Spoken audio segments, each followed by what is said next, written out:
How important is to only seek advice from people making more money than you? It's not all about money. Again, if money's the most important thing to you, then yes, find the people that are doing it the best and model them. But in your life, be clear on what your goals are. And if you are, find those people that are doing it better and model them. If you find somebody that's the best parents, then and they've got a great life with their family, then go and model them. Same with weights, with your weight, with your physical side. You know, find the people that are doing it the best and go and model them. How important is it to have fun along the way? It's very important. It's paramount. I don't believe in retirement, so it's the journey, not the destination. You've got to enjoy life and live life today. It's not about making this wealth of money and then having it and not enjoying it. I believe you've got to live life, be passionate now, and enjoy it while you're young. How is it important for inspiring entrepreneurs, business owners, to think in terms of billions and not millions? Again, if money is the major thing in your life, and money gives us choices, so it is it's a paramount thing in our thinking. It's important in these days to think in billions rather than millions, because there is a different mindset between a millionaire and a billionaire. And from the billionaires that I've met around the world, the common theme is that they invested in decades, and they just had a can-do attitude. Nothing was a problem. They had a vision, and they knew they were going to get there. That's paramount. So if you want to start thinking like a billionaire, that's going to be the crucial thing. Being very clear on what you want and believing you can do it. So yeah. How important is it to visualize? Do you believe in visualization? Oh, yes. I have vision boards in my house, for wealth, for family, for personal, for physical. It's a very powerful tool. You've got to see it. Your subconscious will take over, and even when you think you're not achieving or driving or pushing towards your goals, you are. So the subconscious is actually much more powerful than your conscious mind. So very important. So you must have the end game in mind? Oh, definitely. And it's got to be very specific. Me saying to you, I'm just going to go and lose some weight, is not specific enough. I'm going to go and lose 5 kilos. It's got to be very specific, and it's got to have a why. There's got to be a reason, a compelling reason of why you want that. So if you've got those two, mate, 80% of it's there. You know, they talk about that 80% of it is the mindset, 20% strategy. It is so true. There's millions of different weight loss strategies around the world, but there's still people in the world that are overweight. And I could give the same strategy to 2 people. One will put on weight, one will lose weight. It's got nothing to do with the strategy. It's the mindset of the individual. And it's the same for wealth creation. You could give the same strategy to 2 people, 10 people, and there'll be 10 different results, all to do with the mindset. How critical is a 5-year plan and vision? Do you have 5-year, 3-year? How far out do you go? I break it down to weekly, monthly, 12 months, 5 and 10 years. One of the key learnings from the billionaires was they have this decade mindset. And we often overestimate what we can achieve in 12 months and underestimate what we can achieve in 10 years. And that was probably the key learning with these billionaires, that everything's 10 years, in 10-year blocks. You've got to have shorter goals, and you've got to be able to achieve them and celebrate them. Because if you celebrate them, then it'll keep going and it'll keep motivating you to keep moving and moving. So it's absolutely crucial to have goals that you can achieve, short-term goals, weekly, monthly, 12 monthly, 5 and 10 years. What do you think if there's one thing, what do you think is the most important thing to invest in any business? Staff. It is the most crucial. The culture, the staff is what makes up a business. I'm fortunate enough to have a dynamic team who's helped me get to where I am today. And without the staff, you know, I couldn't achieve it. They are paramount, and I'm fortunate enough to have like a team that cares for the client's work just like I do. The other very important part of that culture piece, it comes from the top. So a fish rots from the head. So you've got to make sure that the owner of the business has that culture in them. If they don't have it, it'll flow through the whole organisation. So investing in staff and in systems at the same time, staff is crucial. Getting systems so you can get an automated business is paramount.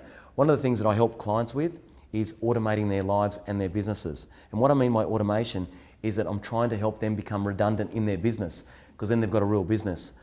Most people are self-employed, where the business relies on them every day and they've got to be there in the day-to-day activities. Getting systems, getting automation in their business and in their wealth creation strategies is I believe, that edge that we have over any other accounting firm to help our clients achieve success quicker. How important is documentation, documenting your systems? Crucial. If you want to grow a business, you've got to set the platform. It's like the foundations of a house. You've got to get them solid before you go and build 10 stories. Document it, do it from the beginning, and get the staff involved. They're the ones that are actually creating the systems so that you can grow and really leverage off the business and grow it. What have you seen in business in your experience, why most fail? Lack of planning is probably the most crucial. Cash flow, living their life through their business, and spending the money before they made the money. I see that quite a bit, and we really help our clients understand and get awareness, give them awareness. Some people don't have awareness around it, and that's a crucial part. Just living a lifestyle before they've made the millions or made any money in their business is a crucial thing. And that lack of planning and constant improvement. You've got to keep improving and working on your business, staff. It's never ending, and working on the business, not in the business. Talking about business plans, I know it's a living document, and it changes as things evolve. How important is it to even share that with your suppliers? It's important to share it with those that are crucial, that are part of your business. If they're a crucial part to help you grow or help you do business, then yes, you've got to be aligned with the suppliers. If you're not aligned, then that'll quickly show up, and you'll have problems. And so doing it from the outset and showing them your business model and your plans and what you want, and having alignment is very important. How can business with proven business model, proven financials, attract venture capital funding? Having a clear vision and being really, really clear at the outset with the people that are investing, the expectations and the timing of it. So what I mean by that is there's an energy piece in a business coming from staff, being the human resource side, and the other form of energy is obviously money and capital. What I've seen too often is capital being raised, and 3 to 4 to 5 years later, that energy is no longer there because the human resource side is running and growing the business, and the people that invested actually are getting benefits of that. So I've seen that being really clear up front, setting the expectations with each party, and looking at a way of reducing the venture capital's ownership in it. That's a crucial part. Maintaining that energy is absolutely crucial with venture capital. Who are some of the billionaires you have had exposure to? My understanding is you worked with Tinkler from the start, is that right?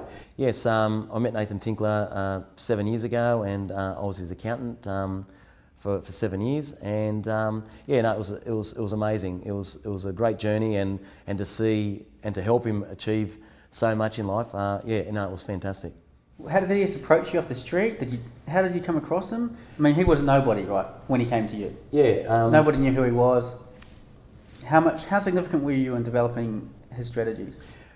I met him through a referral, and it was just like another client. I didn't know who he was, and our philosophy was really just we do whatever it takes to help a client. And I think they interviewed 3 clients at the time, 3 accountants at the time, and they chose us because we're going to do whatever it takes to help them.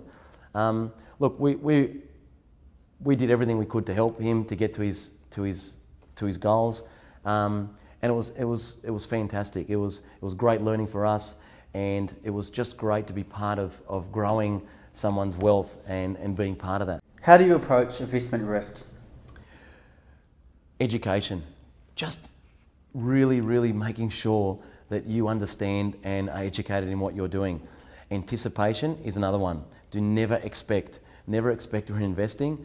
Anticipate anything can happen. The other side too is really understanding your risk up front. So with that education, it's understanding the risk.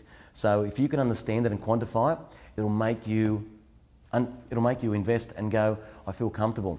I mentioned before, if you can't take a 20% hit physically or 20% mentally, then you shouldn't be investing. The other side is allocating assets across a different class.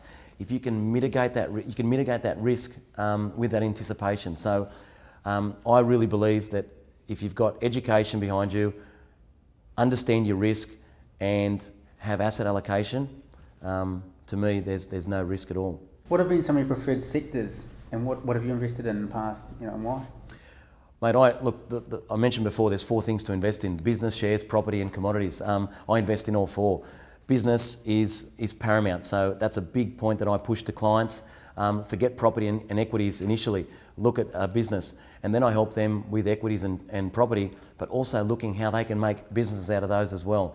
That automation in life is crucial, and the biggest money spinner, or the biggest value add or growth or asset you can have is your business, and helping clients grow, automate, systemize their business and their investments is what we do.